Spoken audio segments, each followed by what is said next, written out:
হে আমার রব, আপনি আমায় যতটুকু ভালোবাসেন আমি হয়তো কখনোই আপনাকে ততটা ভালোবাসতে পারবো না। তবে যতটুকু ভালোবাসি ততটুকুর বিনিময় না হয় আপনি আমাকে ক্ষমা করে দিন। আমি তো অতি সাধারণ আপনার ভালোবাসার কাছে, আপনার ক্ষমার কাছে, আপনার দয়ার কাছে। আমাকে একটু দয়া করুন।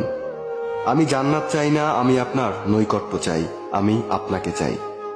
আমি আপনাকে এমনভাবে ভালোবাসতে চাই যেভাবে ভালোবাসলে আপনি আমার উপর সন্তুষ্ট হয়ে যাবেন।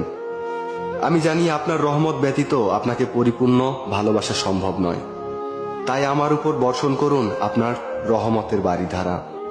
আপনিই তো জানেন আমার সবকিছু, আমার সকল গোপন পাপ, পৃথিবীর কেউ না জানা আমার সকল অন্যায়, আমার নিজের নফসের উপর আমার জুলুম, এ সব কিছুই তো আপনার জানা।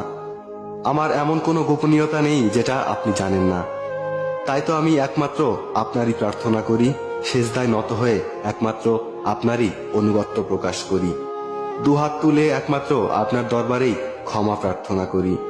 আপনি আমার আত্মাকে পরিশুদ্ধ করে দিন, পূর্ণ করে দিন আমার সকল নেক ইচ্ছেগুলোকে। আমি তো গুনাহগার, আপনার অসীম ভালোবাসার চাদরে আমাকে জড়িয়ে নিন।